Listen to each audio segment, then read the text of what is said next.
Olá, pessoal, tudo bem com vocês? Tô aqui arrumando umas coisinhas e queria conversar com vocês sobre algo que veio aqui pra mim, que é sobre trauma. A gente sabe que trauma é mais fácil a gente perceber quando se trata de coisas mais visíveis, como um corpo físico, uma estrutura ou alguma coisa que a gente consiga de fato observar, no sentido mais empírico da coisa. Como, por exemplo, você machucar uma parte do seu corpo, você ter ali uma fratura, alguma coisa que causou ali um trauma naquela região. Então a pessoa ela perde ali algum movimento, ou às vezes é permanente, ou ela tem um roxo, machucado e tem um processo ali para curar, para voltar. E às vezes tem até aquele reflexo que fica no corpo de aquela mensagem, aquela memória do corpo de que ali foi lesionado. Então, às vezes, você fica ali até com receio de poder usar aquele mesmo membro do corpo e tudo mais. Só que quando a gente fala sobre traumas emocionais, quando a gente fala sobre traumas psicológicos, sobre experiências vivenciadas, isso já é algo que a gente às vezes não percebe tão facilmente, mesmo aquela pessoa que passou por isso, muito menos quando é as pessoas observando. Porque elas não estão dentro do corpo da outra pessoa para entender o que está acontecendo ali, né? E os traumas, geralmente, eles são percebidos quando a gente tá com algum gatilho ali que pode acioná-lo ou que pode, de alguma forma, cutucar esse trauma. E aí você percebe que você tem uma questão ali. Que enquanto você está em ambientes que não vão te colocar em contato com certas coisas, você até não vai perceber que existe ali algo que precisa de uma cura, precisa de um trabalho ali para poder, de certa forma, que você possa ter maiores alcances, maiores potenciais, porque a gente percebe que o trauma é aquilo que limita a gente, aquilo que prende a gente, porque toda vez que a gente entrar em contato, a gente vai sentir muita dor, muito sofrimento e às vezes vai fazer de tudo para evitar entrar em contato com isso. E o que a gente percebe é que a vida ela tem uma coisa assim que a gente vai repetindo, né? As situações, vai atraindo situações até que repetitivas pra gente, mesmo que traumáticas, mas vai se aproximando da gente. Porque por mais que a gente tenha esse movimento de não querer viver mais a experiência, pelo medo, pela força que a gente tá dando ali, a gente faz o caminho oposto, que é se atrair por ela. É uma coisa muito doida, mas que a gente percebe isso conhecendo pessoas, ouvindo pessoas e também se conhecendo no processo interno. E o trauma, gente, ele não é nada mais, nada menos do que experiências que foram gravadas com significados, né? E teve esses traumas psicológicos, né? E também experiências e memórias corporais. Então a gente pode indicar aqui tudo que você sentiu naquele momento, que você estava ali vivendo aquelas experiências, elas também contam. Porque essa junção, junto com o significado, junto com tudo que veio naquele momento, ficou registrado em você, principalmente no seu corpo. Mesmo a gente falando de traumas psicológicos, emocionais, a gente está falando de corpo. É um processo corporal. Isso porque quando a gente está sentindo qualquer emoção, o nosso corpo ele responde. Se você sente medo, sua adrenal tá liberando e tá tendo todo um efeito no corpo, né? Por exemplo, né? E existe um processo todo no corpo. Muitas vezes registra também no músculo, em algum músculo específico, fica o registro de uma memória. Por isso que existem processos bioenergéticos, por exemplo. E também tem muita cura que acontece quando as pessoas têm processos corporais, que elas trabalham o corpo, a dinâmica do corpo. Às vezes acessa memórias, mexendo partes do corpo, tocando partes do corpo. Então, quem diria, né, que às vezes um processo até de massagem, ele vai ativar pontos importantes ali, cerebrais, memórias, contextos emocionais e coisas que realmente ali impactaram que podem estar até hoje limitando você de realizar certas coisas na vida. E eu tô falando tudo isso porque eu reconheço a limitação que isso traz para nossa vida. Eu reconheço o quão isso pode ser agravado com o tempo, conforme a gente vai jogando debaixo do tapete, colocando dentro de caixinhas, de gavetas, para não ter que lidar com certas situações. Mas a gente acaba tendo que, de certa forma, fazer um esforço dobrado para não ter que lidar com isso. Porque, conforme você vai vivendo a vida e tudo mais, a não ser que você negue completamente a sua vida. E negar a vida é tipo negar de viver, gente. Negar a vida, negar de viver, negar de sentir o prazer real na vida. E poder desfrutar dela, né? E é muito grave isso, porque senão a gente vive numa vida fugitiva. Porque a gente vai estar em contato com coisas e coisas podem apertar esses botões, coisas podem ativar sentimentos e emoções, não necessariamente porque está sendo abusivo aquilo que está vindo, mas porque existe ali um local muito sensível que, se ele for esbarrado, já pode ser bem letal para você. Assim, letal é uma palavra forte, mas é algo que pode te jogar num limbo e é um processo que para cada pessoa vai ser diferente, né? Por isso que terapia é muito importante, por isso que um processo que a gente realmente, de investigação cuidadosa, processo de acolhimento cuidadoso, te ajuda a entender com calma o que está acontecendo, como os caminhos para você curar, o caminho para você,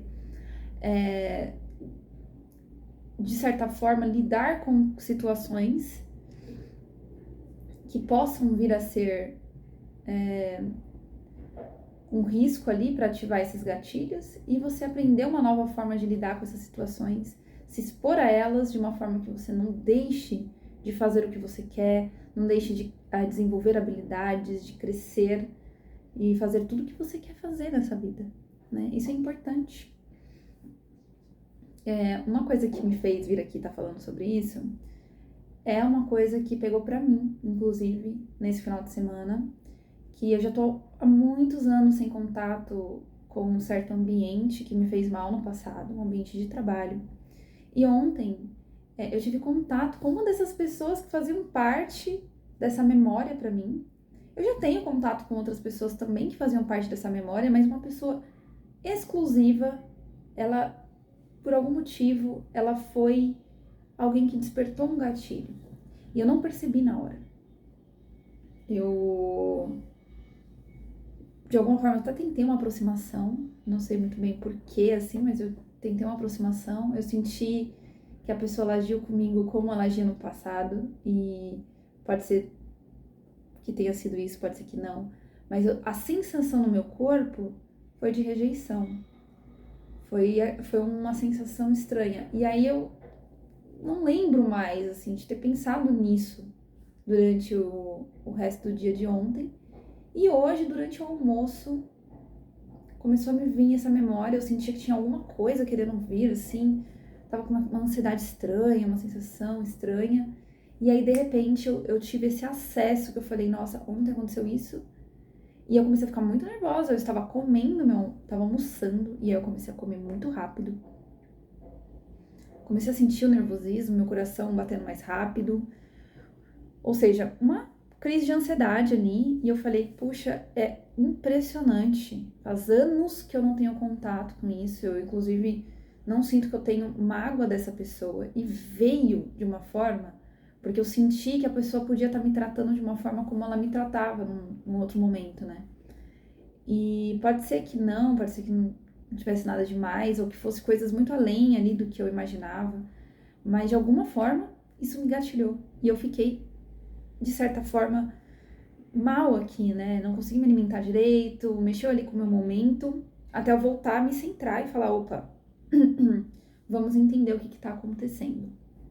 A gente que busca consciência, busca entender os fatores e tudo que a gente atrai pra nossa vida e como a gente lida com as situações, a gente sabe que as coisas não podem parar a gente de realizar.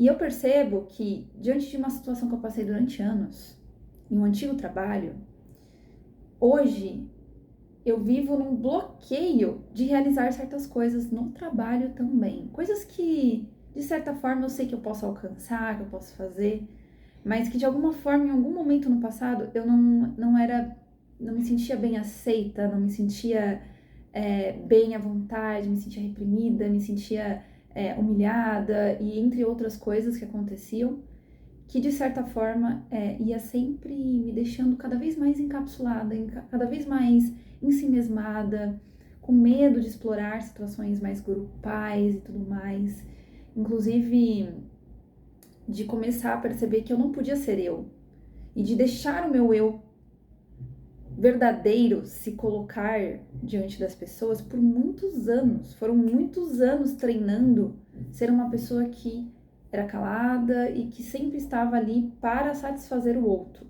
Então, de alguma forma, eu tentava sempre estar ali ajudando. Eu tinha um instinto, né, terapêutico e tudo mais, porque eu tenho uma formação, mas na época ainda era um processo para mim. E aí eu lembro que eu sempre olhei para as pessoas com esse cuidado. Mas dependendo do ambiente, eu percebia que eu usava isso também para me proteger. Eu estava ali cuidando das pessoas e tudo mais. Então era uma forma de eu me sentir mais segura em certos ambientes, que era exclusivamente esse ambiente, que era um ambiente onde eu passava uma boa parte do tempo. E quando eu não estava nesse ambiente, eu estava fugindo desse ambiente. Então é muito, muito importante a gente ter as ferramentas que vão nos ajudar a sair de encapsulamento, de isolamentos, de coisas que a gente poderia alcançar e que muitas vezes por trauma, muitas vezes por insegurança, que foram adquiridos em outros ambientes, você se fecha, você tem. A gente pode pensar em habilidades sociais, habilidades e competências sociais, elas são muito importantes.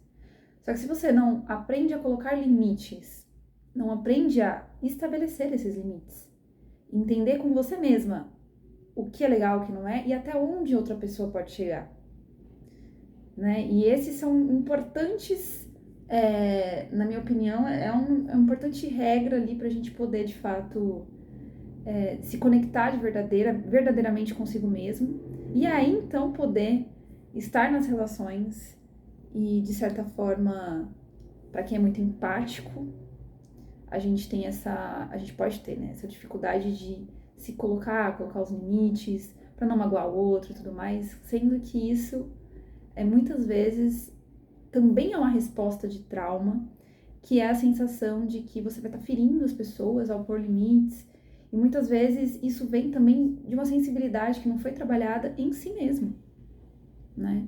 Como é para você escutar os limites, como é para você respeitar os limites, como as pessoas colocavam os limites para você, muitas vezes com violência e agressividade.